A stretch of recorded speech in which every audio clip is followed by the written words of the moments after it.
Controllers sounding the alarm after a recent report found math and reading scores plummeted among fourth graders in New York. The test scores dropped at twice the national average. Not good. News 10 NBC's Marcia Augustin joins us live with what superintendents in Monroe County are doing to get our students back on track. Marcia.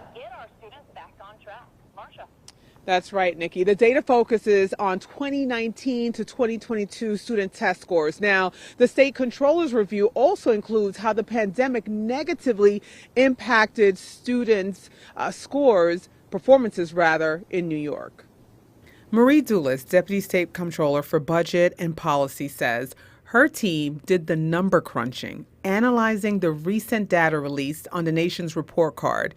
She says this data is important and provides a uniform view of what's going on across states and compares New York student test scores to others. What was troubling about the data, Doulis explains. Students really suffered significant setbacks, and when you when you look at the fourth grade in math, where the learning loss was greatest, and you do the deep dive in that data, the losses were across all racial, ethnic, and gender categories. Based on research, she says the pandemic and remote learning played a huge role in this. So although it was expected, the magnitude of the low scores was quite surprising. The comptroller's office is urging New York school districts to assess their plans for spending federal pandemic funds and to target funds towards children most in need.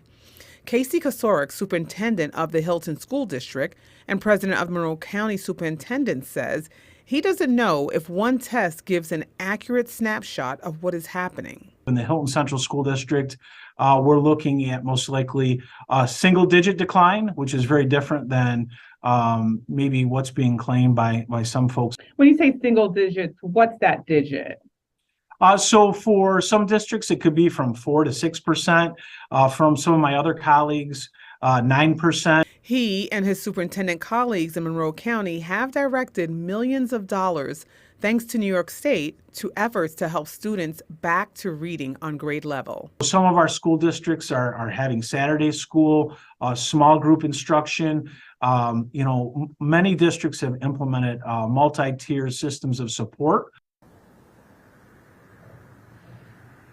Districts say they are aware, and it may take them quite a while to help students get back to where they need to be. They have their work cut out from them. Marcia Augustin reporting live in Rochester, News 10.